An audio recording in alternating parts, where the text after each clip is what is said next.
ही वस्तू कुठलीही भाजायची नाही. समजा तळून काढावं लागतं. सगळं तळून काढायचं आहे. तळून काढायला तेल किती लागतं हे तुम्हाला माहित आहे. त्याशिवाय मुटका मसाला बनत नाही.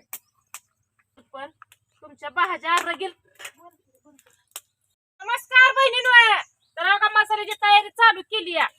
सगळ्यांचा फोन येतोय, ताई या केळ तर दाखवा की तुम्ही मसाला कसा करताय कसा नाही.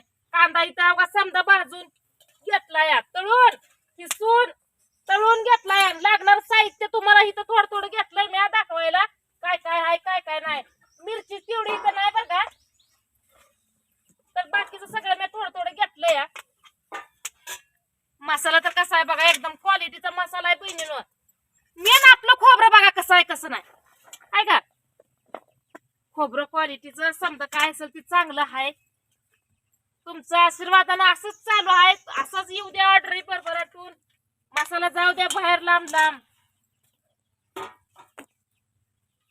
कामाचा लोडिंग पडलंय. काम समजी काय माहिती नाही तर सगळी संघ आली ती काम कोणची करायची आणि कोणची ठेवायची काय कळ नाही. हा कुठं खाली पडले तर काम काय नाही तीच हो. अशी काम दररोज पाहिजे ती, त्याशिवाय इकडे जिरत नाही. असू द्या आमची इकडे नका जिरवू तुम्ही. हा. म्हणून फाकड्यानं काल बाजार आणून दिलाय. साधा सुद्धा बी नाही काय. कम्प्लीट 3 दिवस अपघात बसली तर आपला तयार होणार आहे बघा 70 ते 75 किलो मसाला. एवढा बाजार आणून दिलाय. ऑर्डरी बी तशाच आहे त्या दणक्यानं. आपल्या 10 किलो ऑर्डरी जाणार आहे ते बघा मुंबईला. आपल्या भाषेत आपण कुक म्हणतो, त्यांच्या भाषेत ती शेफ म्हणते ती. त्यांना आपल्या मसाल्याची क्वालिटी आवडली. ती म्हणली आम्हाला जर त्या महिन्याला 10 किलोचं 2 पॅकिंग पाठवा. त्यांनी आपल्याला पैसे टकाटक मध्ये सोडले. तर आपण आता ही मसाला तयार करणार आहे, त्यांची बी ऑर्डर टाकणार आहे. कारण मसाला एवढा आता 2-3 दिवस एवढ्या ह्याच्यात बनवायचा आहे का नाही ज्यादा पद्धतीत.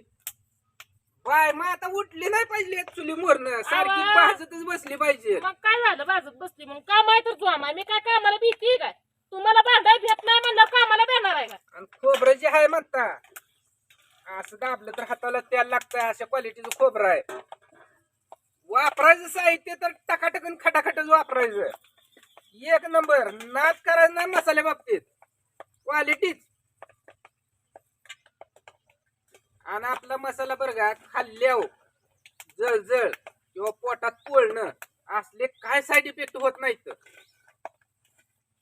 आणि मसाला करण्याची पद्धत बी आपली वेगळी आहे. ह्याच्या आधी बी तुम्हाला सांगितलंय. सगळ्या ह्यातल्या वस्तू बरं का, जी वस्तू तुम्हाला दिसते ही वस्तू कुठलीही भाजायची नाही. समजा तळून काढावं लागतं. सगळं तळून काढायचं आहे. तळून काढायला तेल किती लागतं हे तुम्हाला माहित आहे. त्याशिवाय मुटका मसाला बनत नाही. खरं बहिणीला त्या मुटक्या मसाल्याला मला इतका म्हणजे प्रतिसाद मिळालाय का नाही. एवढं म्हणजे पसंती दिली या बहिणीने माझ्या. असंच पसंती द्या इथून पुढं पण. तुमच्या भाज्या रगेल. तर हळकुंड तेलात तळताना हळकुंड जसं फुटलं तसं हिच्या बाय माझ्या डोळ्यावर तेल गेलं बघा. आणि माणूस सहज म्हणतो काय म्हणत मसाल्यात रेट काय तर कमी करायचं 50-100. इथलं ताप इथलं झंझट दिसत नाही. असं चुलीवर भाजायचं. त्याच्या मागं बी किती कष्ट आहे ही माणसाला दिसत नाही. तिला पोळलंय बरं का. भला आता ती माझी किरकिर असू किंवा तिच्याकडं ती बोलणे नादात तिकडं तोंड असल्यामुळे तिचं दुर्लक्ष झालं, त्यामुळे तिला पोळलं. पण ही सगळ्या वस्तू आपल्याला तेलात तळून काढायला एवढ्या वस्तूला 3 किलो तेल लागतंय. किती लागतंय? 3 किलो तेल. 3 किलो तेलात ही एवढ्या सगळ्या वस्तू तळून काढायच्या. मिरची तेवढी आपण भाजत नाही. आपल्या मसाल्यात बिगडी मिरचीचं कुठं वास देखील नाही. काय एवढा मसाला भाजाय 3 किलो म्हणजे 8 दिवसात बघा 3-6. आज 6 किलो तेल तेवढं संपणार. बाकीचं उद्या याला 6 किलो. कारण कसं होतंय आपण जेवढा मसाला जास्त करायला घेऊन जाईल तेवढं त्या भांड्यात बसत नाही. आणि प्रमाण हे जे ते किलोच्या मापान आपण हे प्रमाण ठेवलेलं आहे. त्यामुळे त्या प्रमाणात जेवढं भांड्यात बसतंय तेवढंच आपला घाणासारखा चालू. आज 2 लॉट करायचं 10 किलो. म्हणजे आज 20 किलो तयार करायचा, उद्या 20 किलो तयार करायचा. परवा राहिलेला तेवढा का नाही सगळ्याच घ्यायचं. चालू आहे बहिणीनं बरं का. मला जरा चांगलंच पोळलं या, त्यामुळे जरा टेन्शन आलंय. फुडफुडी तुझ्या वाटतंय मला इथनं डोळ्याच्या पापणीच्या खाल्ल्या. पण आता कळत जेव्हा येईल तेव्हाच कळत.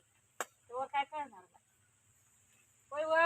चालू आहे खोबरं भाजायला. हा. खोबरं बी भाजलंय कसं तिथं दिसतंय बघा तुम्ही. आणि कांदा इकडे कसा भाजून तळूनच काढलाय. आपल्याकडे नुसतं कढईत कांदा टाकायचा, पळीवर तेल वतायचं आणि दिवसभर हलवून बाहेर काढायचा. तसलं नाही. जी कांदा परंपरेनं जुन्या आपल्यात मसाला बनवत होती त्या परंपरेनं आपण बनवतोय. हा तसं बी करते ती, नाही असं नाही. ती सगळं तेल ओतून थोडस आपलं लालसर भाजून घेते ती काढते ती. पण आपण धन असू द्या, ही तमालपत्र असू द्या, खोबरा असू द्या, सौदा असू द्या, कांदा असू द्या, लागणार जी काय वस्तू आहे लसूण सोडून एवढं सगळं भाजून घेणार आहे. भाजून लसूणला म्हणजे कसं आहे, तळूनच. लसणाला लय भाजायचं नाही. आपल्या लसणाला जरा अर्धवट भाजावं लागतं, त्यामुळे लसणाचं काय ह्यात नाही. पण हे जी काय आहे ती व्यवस्थित भाजलं पाहिजे. सगळं काय असेल ती जरा जरी आपलं कंड वैस जरी चुकलं तर फटका मोठा आहे. त्यामुळं करतानाच व्यवस्थित आणि सावधान बाळगूनच करावं लागतंय बहिणी. काय असेल ते. अहो मसाला बी साधला पाहिजे, त्याचा सुगंध बी आला पाहिजे तर मसाला. नुसतंच त्यातलं करून काय उपयोग एखादं आहे व? प्रमाण हुकलं किंवा कांदा जास्त झाला नुसतं काळच दिसायला लागलं पण त्याला चव लागणार. चव पाहिजे, काळ पण दिसलं पाहिजे कसं पाहिजे. आहे, क्वालिटीच पाहिजे. Quality. भाजी बनवल्या त्याचा सुगंध बी आला पाहिजे आणि त्याची तरी पण आली पाहिजे तरच ती मसाला. मला येतंय करायला, तुम्हाला येतंय का करायला काय? अहो पट्ट्याच्या आईनं पट्ट्याला शिकवलंय, तवा पट्ट्यानं बायकोला शिकवलंय, तवाही आपला मटका मसाला चालू झालाय. माझ्या सासूनं मला शिकवलंय, तुम्ही नाही मला शिकवलं, माझ्या सासूनं मला शिकवलंय. आणि जी काय माझ्या सासूनं शिकवलंय तीच मी करते. माझ्या सासूचा सासऱ्याचा आशीर्वाद आहे बहिणीनं माझ्यावर, कारण की आपण कधी चुकीचं वागलोच नाही आणि चुकीचं कधी काय केलंच नाही. काय असेल ती त्यांची शिकवणच आहे आज, आणि काय त्यांची ती जी करत होती तीच मी आज बनवते. त्यांनी जर मला हे शिकवलं नसतं तर ही कला मला आली नसती किंवा हे करता पण आलं नसतं. काय का म्हण ना, जी काय आत्याने शिकवलंय त्याचं फळ आता मिळाल्यागत वाटायला लागले, आहे का नाही हो? अहो जुनं ती सोनं आहे, जुनं कधी वाया जात नाही. भला आज जुन्याला डिमांड नाही पण अजून 5 वर्षानं 10 वर्षानं जुनं ती जुनंच येणार आहे. आणि बघा तुम्ही जुनं ऐकत नाही बरं का बहिणीनं, काय जरी म्हणलं तर. आता एवढं मॉडर्न युग आहे की काही लोकांना ती पाट्यावर वाटलेलं ही घाण वाटतंय, नको वाटतं. मग आता काय मिक्सर आले तर मिक्सर मध्ये 2 मिनिटात काय बी असू दे तुमचं. अहो पण त्याला चव नाही तेवढी ह्याला चव आहे. आणि हीच अजून काय दिवसानं सगळ्याच्या घरी तुम्हाला पाट्ट वरवट दिसणार, जाती दिसणार. सगळ्याच्या घरी बघा एक ना एक दिवस काळ येणार आहे की तुम्हाला प्रत्येकाला डोळ्यानं दिसल की प्रत्येका घरी वरवटा पाटा राहणार, जात राहणार, प्रत्येक जण हातानं बनवून खाणार. अहो ते ऐकत नव्हतं. पाट्यावरच पहिलं आता दळण काय हो, कांद्याची पावडर आली आहे, करायची गरज नाही, कांदा चिरायची गरज नाही, कांदा आणायची गरज नाही. फोडली पुडी टाकली कडे, टाकलं काय बटाट कांदा टाकलं तिकड झाली 2 मिनिटात भाजी. मॉडर्न युगात ही चालतंय पण ही म्हणावं असं शरीराला फायदाकारक नाही. पहिलं दळण होतं ती 2 दिवसाचं पीठ होतं, ताजं दळायची आणि तेवढ्याच्याच भाकरी करायची. आताच दळण आलंय 8-8 दिवस 15-15 दिवस पीठ जातंय. कसं माणसाला अंगी लागायचं सांगा? पहिलं सोन्यावरून पिवळं होतं की आताच काय नाही, फास्ट जीवन आलंय. सगळ्यांना फास्ट पाहिजे, जलद पाहिजे आणि लगेच पाहिजे. पहिलं निवांत होतं, माणसांच्या अंगी लागत होतं. पहिलंच खरं लय चांगलं, माणसं लय दिवस जगत तर होती. आताच काय नाही, कधी मरण येईल आणि कधी अटॅक येईल सांगता येईना बहिणीनं. झालंयच तसं. आता बोललेला माणूस गटीक बरा नाही का नाही होता या. पहिलं तसं नव्हतं. 80-80, 90-90, 100-100 वर्ष माणूस जगत होत.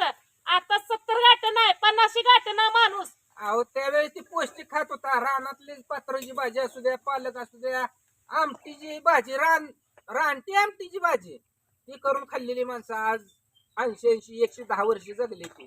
आता आपण काय खातोय, वांग्याला कीड लागली लगेच आणतोय, कीटकनाशक मारतोय, वांग देखणं दिसतंय, शाईनबाज दिसतंय. भाज्या बी आपल्याला चवीला लागते त्या खातोय. पण त्याच्यात काय आहे ते कोणाला दिसत नाही, असं आहे बहिणीनं. पहिल्या मका केले तर मका कधी औषध नव्हतं, कधी डोस टाकायचं नाही, खात रानात घालायला मका करायची तोडायची. आता वर खत आहे, आळीचं औषध आहे, मकाला बी टॉनिक आहे. अहो प्रत्येकाला निघालं ह्यानं माणसाची आयुष्य मर्यादा कमी झाली. माणसाला आता काय तर बोलत बसलंय पण हाही वस्तुस्थिती सत्य परिस्थिती आहे. म्हणून आम्ही रानात जी लावली ती वांग्याची झाडं त्याला कुठलं औषध नाही काय नाही, साधा आपला शेणखत टाकायचा. किडू द्या वांग किडलं तर काय अख्खी आळी ती पुकरून सगळं वांग खात नाही, निमग होईना चांगलं निघतंय आणि तीच वांग खायला चव देते. बोलत बोलत माझं झालं खोबरं बाजून शिना. राहिले ते आता 2-3 वस्तू आहे बघा, ही 1 2 3 4 5 6 वस्तू राहिले ते. अजून 1 किलो तेला टाकली ना पाठ करणं हे बी तळून निघतंय. आणि धान्याला काय ज्यादा लय भाजायची पाक करपवायची गरज नाही, नुसता कलर थोडा चेंज करायचा.